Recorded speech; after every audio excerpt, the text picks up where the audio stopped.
If technology becomes a roadblock to human interaction and human relationships, I think that will be a negative. I remember Pope Francis once says that I look in the liturgy and see everybody using a phone, and when I say lift up your hearts, people lift up their phones and take pictures. That's not the idea. The idea is to you are supposed to be overwhelmed with technology in 6 days of the week. So at least once a week, when you go to church, leave your technology behind. Welcome to Coffee with Bishop Suriel, a podcast for all things Coptic. This is a conversation about authentic Christian faith, Coptic history, patristic writings, the family, arts and music, religious education, youth matters, evangelism, and much more. Bishop Suriel likes his coffee like he likes his conversation, light, sweet, and scorching.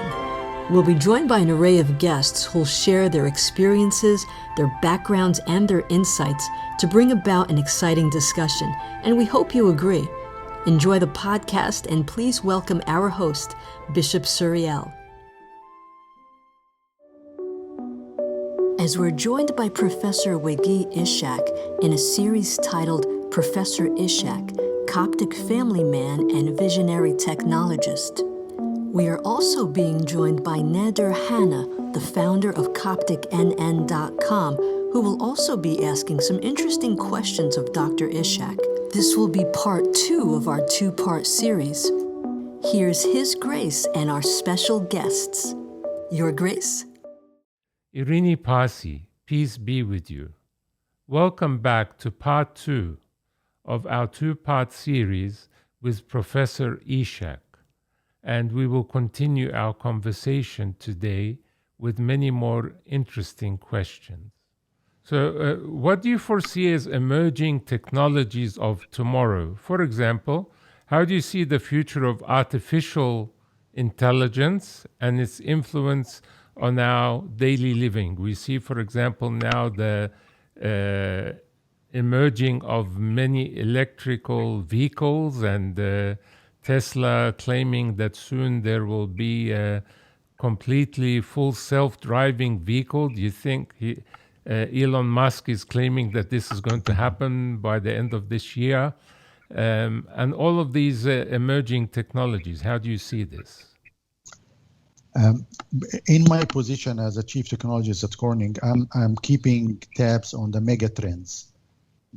What are the technologies of the future? I'll tell you a list of things that I'm watching.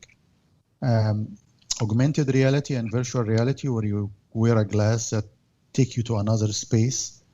5G wireless network, where you will see at least 10 to 100x improvement in the speed of wireless communications. Artificial intelligence and machine learning, and I'll talk about that later. Personalized medicine, quantum computing, autonomous cars. Yes, that part about autonomous cars. I tried many Teslas in my career. I bought the first Tesla in 2010, and I kept buying the various models. My wife has a Model X, and she likes it very much.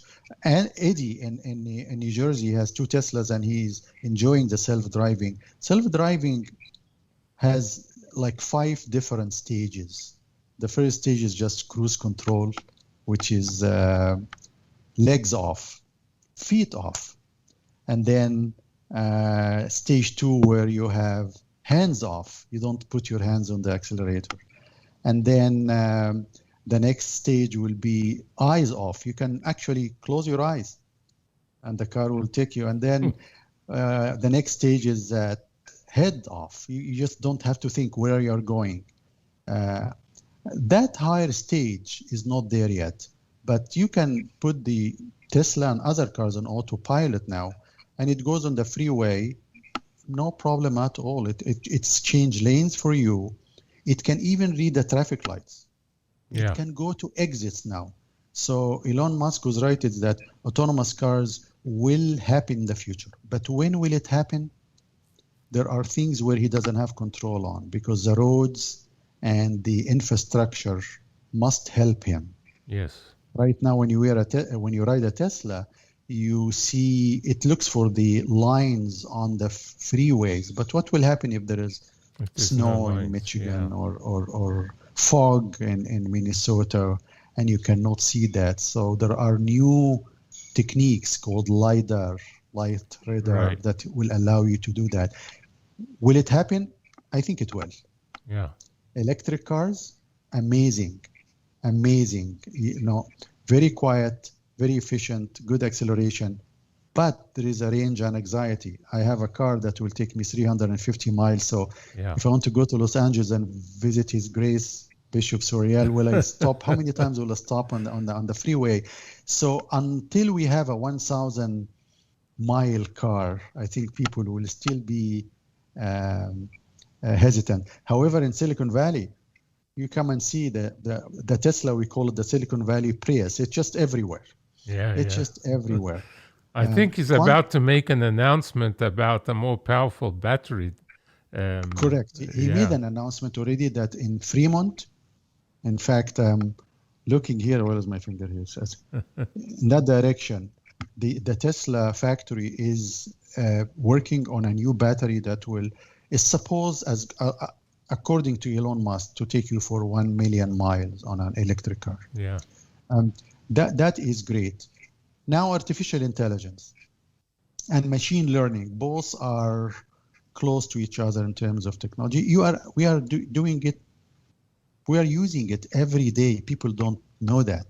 If you have a phone and you have a Face ID, that phone puts like a laser beam on your face, and with 30,000 points from the forehead all the way to the chin and between the two ears, and compare that data that reflects back into a data that's stored in the phone to allow you to get in.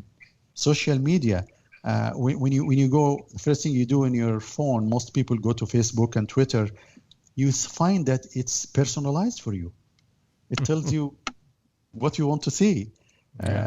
Look at Siri. My grandson, who's 8, when I asked him a question, I said, I wonder what's the air quality. He will say, Siri, what's the air quality in Los Gatos? or take me to St. George Coptic Church in Campbell, and it will give you the directions. And those self-driving cars and parallel parking, automatic parking. Even when you send your email, the email is so intelligent today. It picks up the spam and put it in a spam folder. That's right. That's all artificial intelligent algorithm. When you search the web, you search the entire internet, but it picks the things that matches your previous request. So artificial intelligence is happening every day. People are getting it. They don't know that there are artificial intelligence algorithms working, but I think it will overwhelm, well, not overwhelm, but it'll dominate our lives in the future, and it's good. Hopefully there will be no negative effect for artificial intelligence. Yeah, and maybe you could say a word what you think about big data, and as many people would say, it's those companies, that are able to gather all of this data that are the winners. Correct. You see the big ones.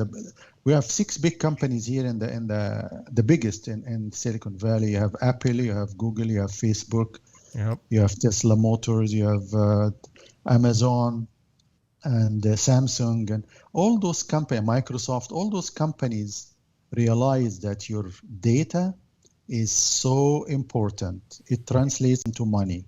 Yep. Well, how does Google get their money?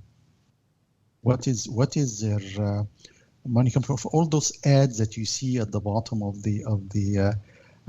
your screen when you just try to send a Gmail and Nader will send me an email and say, Waguih, I want to buy a house in Silicon Valley and I'm trying to get a loan.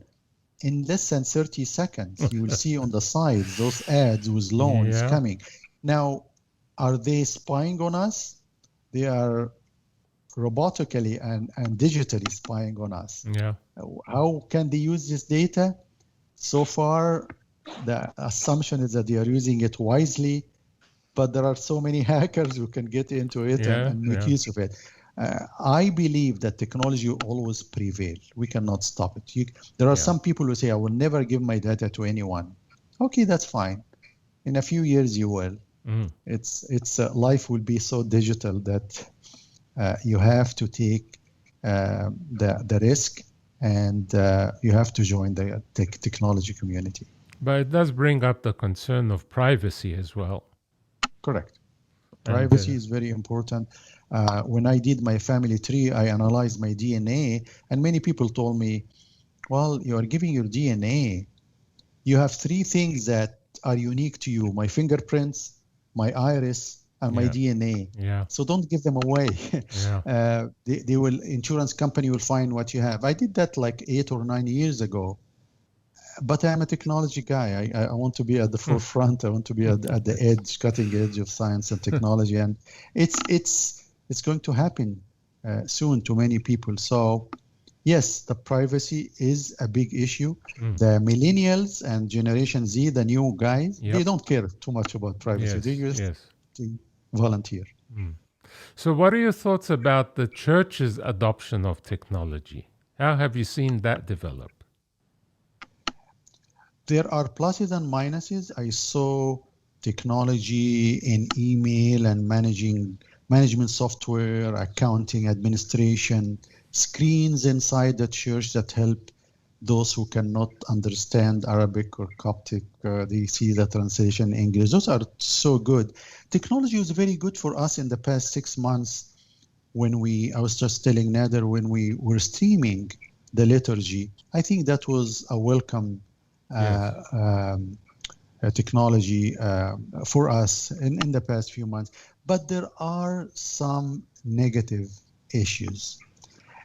If technology becomes a roadblock to human interaction and human relationships, I think that will be a negative. I remember Pope Francis once says that I look in the liturgy and see everybody using a phone, and when I say lift up your hearts, people lift up their phones and take pictures. That's not the idea.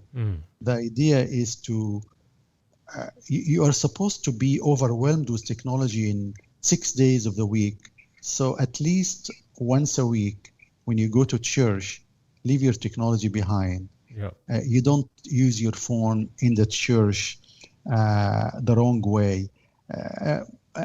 And your grace, technology spoiled us. When you use your phone, I'm sure you're using, since you mentioned you like Apple, you're using an iPhone. Yes. When you send me a text or ask Siri, you get an instant answer. We are gratified with instant response. But when people start sending texts and questions to the priest who are taking care of 200 families, they don't get the response very quickly. So they don't get the instant gratification, and they get impatient. And why is he not answering me? So while technology is helping us during our daily life, but we are expecting the church to behave similarly, I think people get agitated. And while I mentioned that in the past 6 months, streaming liturgy was good, but there are a few people now who are saying, I'm going to stream from now on. Why should I go to church? They miss the point. I mean, you're going to church to participate and get the communion. But staying home and just watching the liturgy is not the ultimate goal. So I think technology is okay. I am a technology guy. I mentioned to you that I like it, but I think we would like to leave it behind, at least during the 3 hours or the 4 hours when you go to church. I tend to agree with you totally there. The importance of that human interaction, to be in touch with our spiritual side. The technology just gets in the way there, and we have to be very, very careful. So I think your advice there is very valid. Nader, I think you have another question there for us.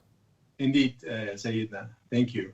Dr. Waguih, you are the VP of a global R&D company. Every day you make tough decisions. How do you deal with criticism? And what advice do you have for other leaders whose judgment is called into question? The higher you get in the organization, the more criticism you will get, and the more accommodating you have to be. It comes with the territories. You just, if you get defensive when people criticizes you, as I used to do when I was younger, it shows that you are not confident, that you are you're just on the defense all the time, which is not a very good trait. So my advice to you as I mature with age and my career and my experience, I advise people to appreciate the other opinion. You can dislike the opinion, but don't dislike the person. We teach people to ask for feedback. One thing I learned as I write performance evaluation for people who are reporting to me, my last question to them, and now please evaluate me. Tell me what you like and dislike. And you are supposed to take this information and act on it. So the next time they can see improvements. So don't take it as a criticism as much as people genuinely trying to help you. The new millennials are very good at that. They appreciate people telling them what they see in them, because you don't stand in the mirror all the time, and people can read you. People are smart. So I would advise people to not call it criticism, but constructive comments. Yeah, I think that's how we develop, and that's how we grow, and that's how we improve, by getting this evaluation. Very wise advice. So, Professor Ishak, how do you understand the word innovation? What is considered innovation and what isn't?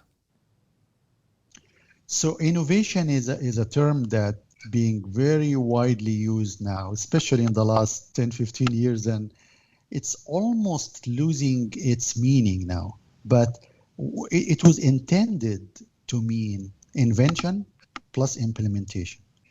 There is a difference between invention and innovation. Invention is someone inventing a transistor. There were 3 people at Bell Labs who invented the transistor between 1947 and 1949, and look at what happened now. The transistor they invented was a big thing, like few centimeters on the side. Now your phone has more than 10 billion transistors. They are so tiny. You have to have an electron microscope to see them. They invented the transistor, but there was a guy, his name is Kelby in Texas Instruments, who took that invention and made an integrated circuit and used it for the good of the human being, of the humanity. So innovation is invention plus implementation. Someone invented a laser and stopped right there, but someone took that laser and put it in at the end of fiber optics and gave us a communication network. Right. So I always say that when you invent something, you get the Nobel Prize. When you innovate, you get the money. Because the people who innovate are people who capitalize on some ideas and take it to fruition. I will never forget the time when one scientist at Hewlett-Packard came to me and said, I invented a new mouse, the optical mouse. And I said, please go back to your project. He showed me a big mouse. It was a big, huge device. It was bigger than my computer. So I wasn't interested at all. And he said, that's too big. Go back to your project. I didn't have the vision to see what he's up to. Yeah. A few months later, he came with a smaller mouse and put it on my desk. And it was shining red light. And he connected to my computer. And I can see that the cursor is moving on the screen. I said, So the rest was history. Wow. We developed the first optical mouse. And today, there were 2.7 billion optical mouse sold. We also invented the laser mouse in 2003, and there are so many of them. So the person who the guy actually who invented that mouse was in Xerox PARC. He has a patent, but the guy who developed it and made something good out of it was from Hewlett Packard. He's the one who got the money. So it's innovation can be in every day, in the way you drive your car and be efficient driving your car and going to your office safely and talking to people and getting the best out of them. Innovation can be on the manufacturing product line when you find a step that you can eliminate and expedite the process of making a device. So innovation in human resources, the way you interview people and how can you make it very efficient. Imagine the pandemics now. Many companies are still hiring. How do they hire people?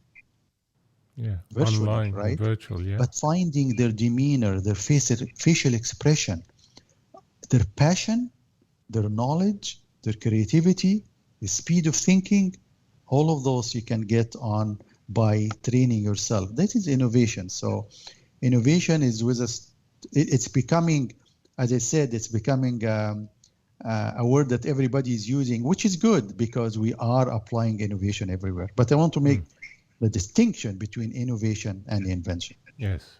That's very interesting. And as you said, it's the ones that implement that at the end make the money and becomes very popular everywhere.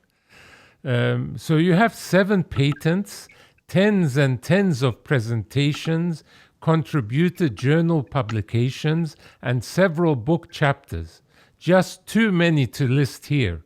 What do you see as your most important patent and publication or presentation that stands out in your mind? Okay, I'll be very honest here. Yes, I have 7 patents and I have more like 150 publications and book chapters. I think my best contribution happened by getting results from the people who worked with me. In 1999, my laboratory at Hewlett Packard was one of the best laboratories in the world, and we invented more than 1,000 patents. We invented the optical mouse, the laser mouse, the optical communication testing equipment, the wavelength division multiplexing devices that are used in the optical network. As I speak to you now, Nader is in Canada and your Grace, you are in Los Angeles, and we are exchanging data over the fiber network. Devices that are used there came from our laboratory. When the optical communication network started in the early 80s, how can we test that there is a light coming from one end and going to the other end? We developed all those instruments, more than 45 instruments that are being used everywhere. We created $6 billion worth of products for our company, Hewlett Packard and Agilent, at that time. So those are my best inventions that the people developed in my laboratory.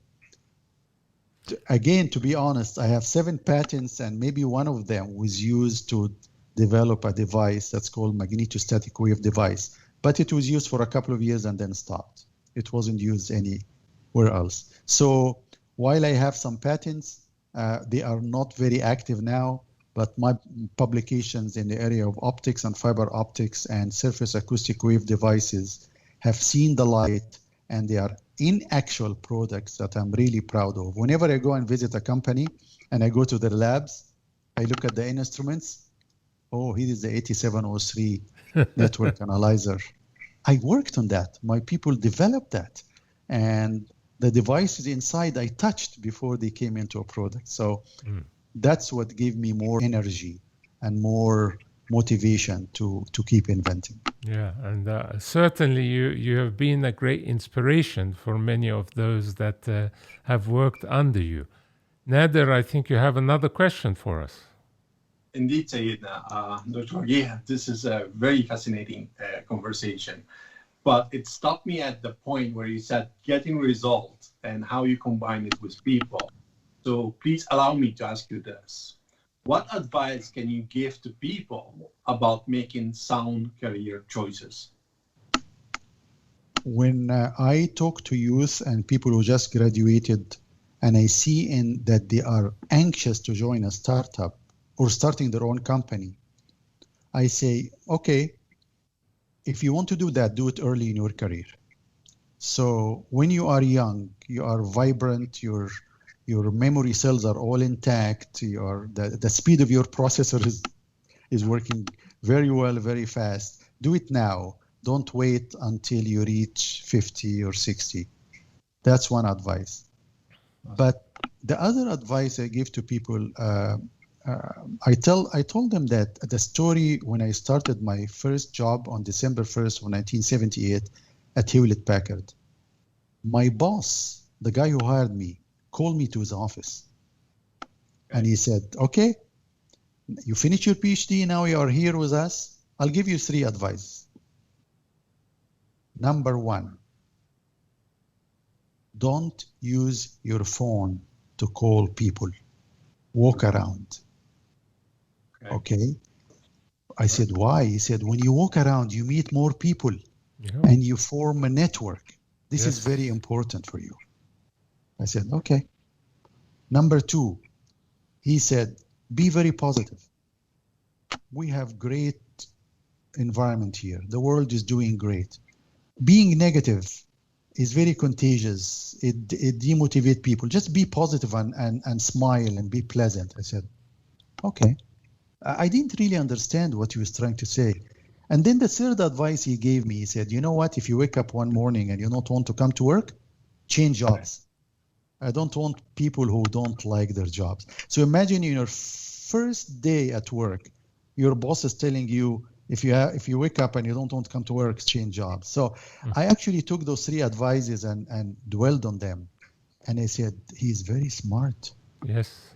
What he's really trying to tell me is, number 1, build and enhance your network. On my iPhone, my contact list has 6,482 contacts. Probably half of them are garbage. The other half of them are old, and maybe 1/3 of them or 1/4 of them is what keeps me going. It helps you in your career. It helps you in your personal career. So enhance and build your network. Number 2, yes, ask the right questions. Knowledge is important, but asking the right questions that make the difference is much more important. That's what creates opportunities. And number 3, be positive. Being negative doesn't help. You put people down. When you put someone down, it takes a long time to bring them back. So be positive, but don't be arrogant. Don't be unrealistic. Just say, we are living in an incredible era of exponential growth in technology. I mentioned to you, AR, VR, autonomous cars, 5G, quantum computing, artificial intelligence, machine learning, personalized medicine, and you keep going. This is amazing. So the 3 advices I would say: build your network, be positive, ask the right questions. Thank you. Thank you very much. Yeah, this building of network is very, very important. I remember when I was doing my master's, and one of the professors who's now in New Zealand, heading up the business school there, and he was on one level as the leader, and most of his faculty were on different levels of the building. And then he started moving. He didn't stay in his office, but started visiting all of these faculty one by one where they were, and they were surprised because this had never happened before with the previous people. And this is how he started to get to know his faculty, his staff, and also started to for them to know him and to expand that network and really understand what is going on in that faculty. So, well, I want to show something here, actually, as you say, Your Grace. I don't know if you can get that. Oh, I'll try to get it to the camera here. Yes, 6481 contacts. Yes. So I teach a class at Corning. We have something called Corning Research University. how to build your network. Don't lose a business card. Don't eat lunch alone. Eat with other people. Be a person of interest so people will talk to you. Keep refreshing your network because people move around. So if you follow those 4, I think you will be poised to build a very good network. This is important for me. Yeah, most definitely. So what do you see as your major achievements or inventions throughout your distinguished career? I would say the thing that I have seen everywhere is that I was the manager of the laboratory that invented the laser mouse. If you go and buy a mouse now from Fry's Electronics or any other electronic company, you will get the laser mouse. This is ours. Our name is on it inside. It doesn't matter who. There are about 20 companies who are making those mouse today, but the engine inside is an engine that was invented in my lab. Yeah, that was at Hewlett-Packard. Yes, at Hewlett-Packard, and then at Agilent. Hewlett-Packard split into 2 parts in 1999, and I stayed with Agilent. And the laser mouse was actually invented in Agilent, but the optical mouse, which is a predecessor of the laser mouse, was invented in Hewlett-Packard. Wonderful. So let's take a short break, and we'll be right back.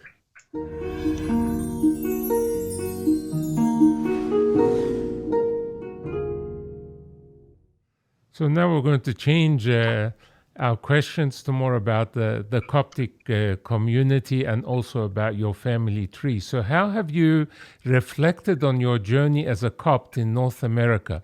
What changes have you seen, positive or negative? I've been in North America for 1973. It's 47 years now. And I actually gave a presentation to His Holiness Pope Tawadros when he came here in 2018. I met him in Pleasanton, and I showed him the waves of immigration from Egypt to North America over the years, starting in the early 60s when only 25 families just left Egypt and went to Europe, Australia, Canada, and the US. And they were rich people who didn't like the environment and came to settle outside of Egypt. So they didn't really look for the Coptic Church at that time. And even if they looked, they wouldn't find one. But then the biggest wave started in 1968. And those are well-educated people who decided to leave and come here. Single people and just married people who came here and looked, where can we do the liturgy? And there were very few priests here. So they were so attached to finding a place, renting a place, going to another church, a Catholic, a Protestant church, with a Coptic priest to conduct the liturgy. Then there was a big wave coming in 1972 and the late 80s and so forth. What I noticed, Sayyidina, is that we are now at a point where our youngsters between 6 years old and 12 years old are fourth generation. Their parents are they are Coptic, but they were probably born here. Some of them have never seen Egypt.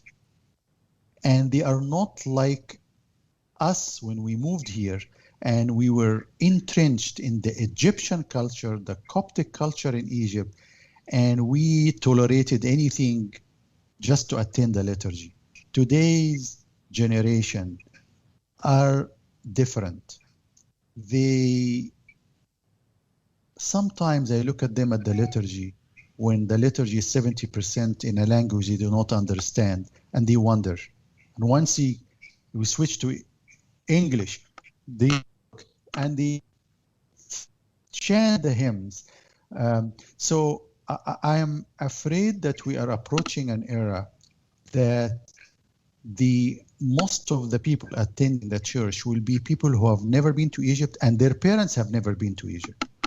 Look at how many people are marrying from outside our Coptic community, interracial marriage. I have a graph that shows all those waves and the pluses and minuses of those waves. So I see a change in our church. I see the need for priests who are born here who can speak the language that those kids speak. Yeah.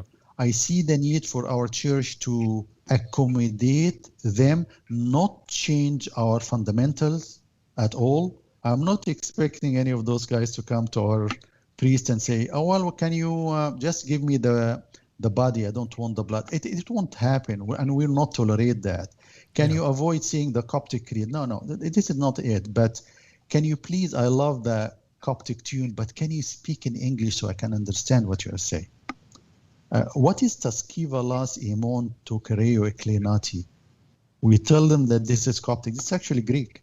It's not really Coptic. And I had a few kids and I told them, Taskivalas imon to Kereo Eklenati, and they didn't do anything. But in the church, they kneel because you know that this is a time to kneel. Yeah. But bow your heads to the Lord, or they will understand more. We are a unique church that kept the faith, the tradition, the cultures for over 2,000 years. But when we go to another country, we should quickly adapt to the language of this country without changing any other thing. We were so brilliant, not me, the Coptic community, in adapting all our hymns to English. We have books in English. We should use that to attract those people, bring him into the church, and don't lose him. So it's a topic I struggle with. But our faith is so strong, and when those children see their parents and grandparents adhering to the faith, they stay, and we want to keep them in our church. So I totally agree with you, and understanding the language of the country we're living in is critical. But I would take it one more step further and say that culture.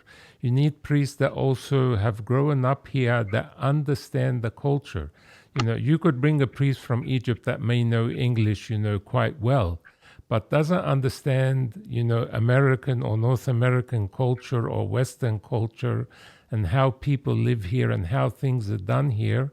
And he could fail dismally. But thank God that now there are many young people that grew up here or even born here. We even now have a bishop that was born here, His Grace Bishop Corollos, that, studied here, lived here all of his life, and many other examples of clergy the same, understanding the culture and how to adapt what is suitable from the culture in our churches is very important. His Eminence Metropolitan Serapion here, for example, started to establish parallel churches, American Coptic Orthodox churches, where all the services are in English, welcoming churches for people that are not from an Egyptian background or Coptic background, and how to welcome these people into the church. This is a very important skill. So thank you for that. Yeah, I actually, if I want to add one point, yes, you can do the entire liturgy in English, but I say that we really don't have to do it 100% in English, but make sure that those people are not just looking at the screen and trying to read, because you lose the connection. So when you say Oporo, just interleave some English with it. When you say Taishori, interleave some English with it. Hitenis, as much as you can, to make sure that you are not forcing on them something that they don't understand. I would love to have people to teach the Coptic language, not teach the Coptic hymns, the Coptic language, so people can understand it. I don't think many people will go for that, but a few will. However, in the meantime, just try to respect those who do not understand our language, and the readings, the Pauline, the Catholic epistles, the Acts, the Gospel should all be in a language that people understand. Totally. And trying to preserve the Coptic language is certainly important for our church, because, if you do lose your language, you also lose part of your culture. And this should be, studied in universities and in theological colleges in particular, that hopefully this tradition can continue. We are running quickly out of time, so Nader has 2 more quick questions for us, if you could, please. Sure.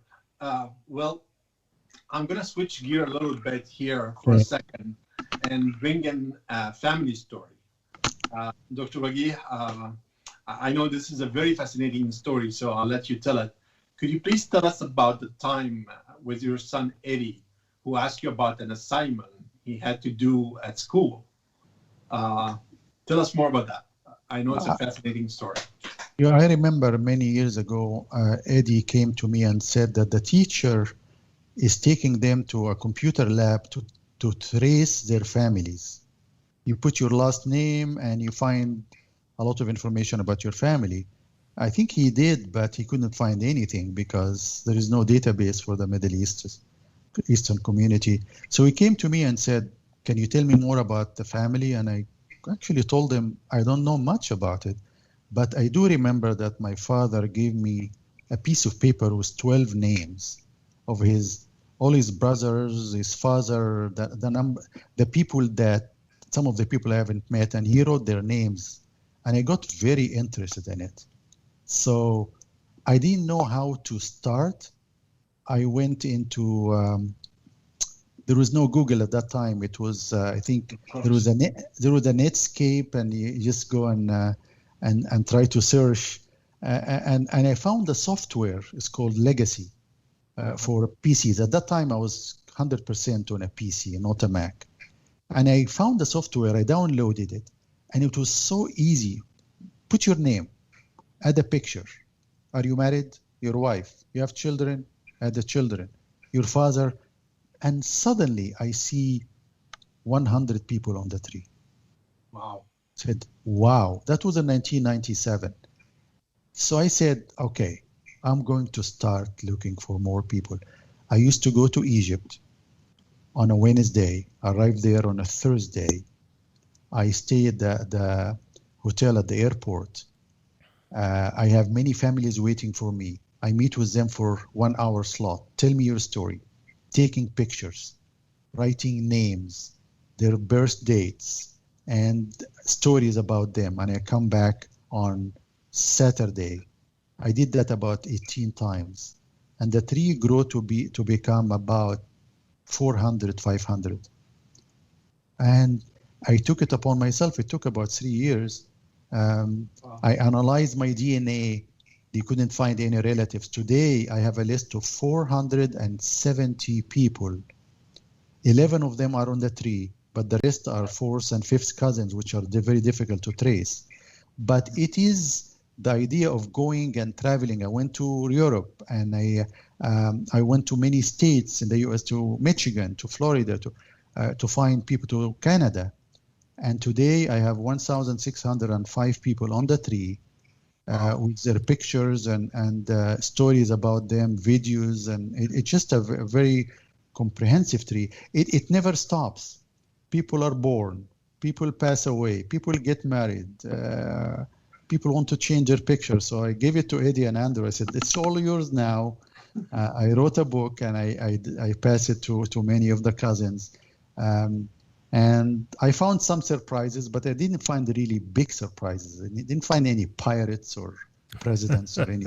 I found boring engineers and doctors and lawyers and accountants and businessmen. But it is, many people want copies of this, and I keep passing around.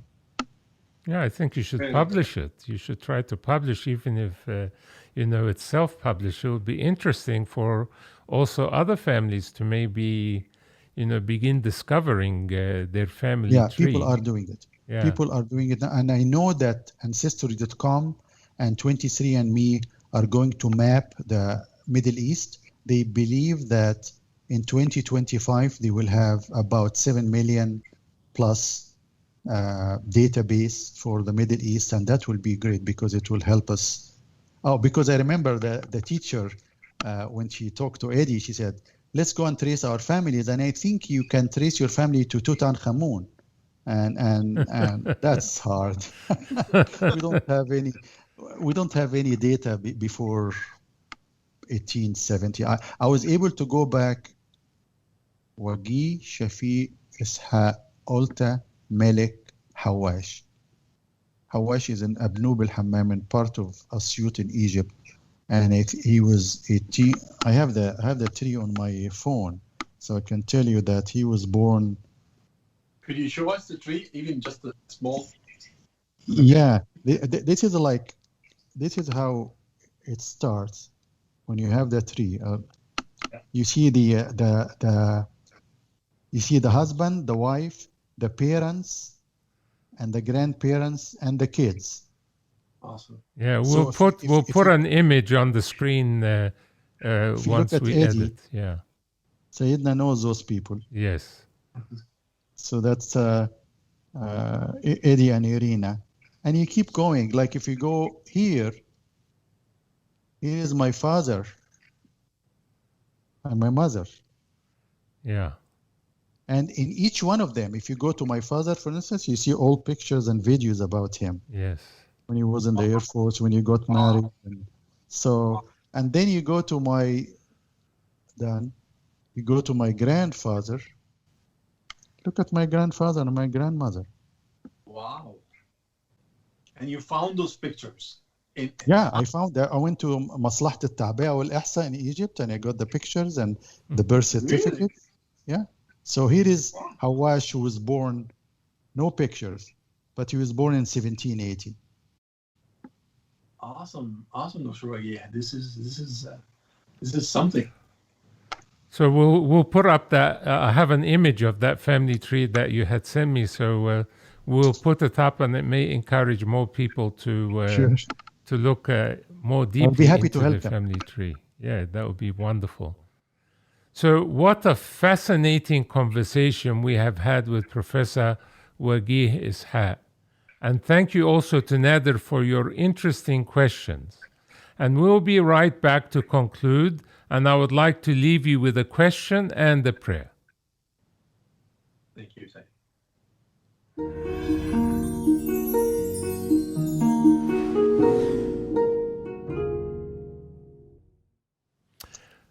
I think that our audience can agree that persistence, resilience, and determination go a long way towards achieving one's goals in life. However, along with these, one must foremost place his or her reliance on God. In the book of Genesis we read, "And Joseph walked with God, and Joseph was a successful man." And we must never place our reliance on our intelligence alone, but asking for God's support in every step of the way is critical to our success. It is evident from our conversation today with Professor Ishak that his faith played an important role in his personal life and that of his family. So a question. We heard today much about innovation and what it means. How do you think you can be innovative in your work, or perhaps in your ministry at church? A question for you to think about this week. And a prayer. Let us pray this week for families, as they are the fundamental Christian building blocks. Our home should consist of small churches, houses of prayer, houses of purity, and houses of blessing. And let us delve deeper into our family trees and see what blessings we can find and be thankful for such blessings. So I hope you'll pray with me this week. Stay safe and well. And I thank my two guests again, Professor Ishak and Nader Hanna. God bless both of you. It's been an inspiring conversation. I'm sure our audience will deeply enjoy it. Thanks to both of you. Thank you, Sam. Thank you. Thank you. Thank you again, and stay safe and well. And until next week, be inspired by the Holy Spirit. Be sure to tune in next week when His Grace will be discussing theological education in the Coptic Church. Don't miss out on this stimulating conversation over a cup of coffee. To join the conversation, please visit our website, coffeewithbishopsuriel.org. after you listen, you can really help out by rating the show.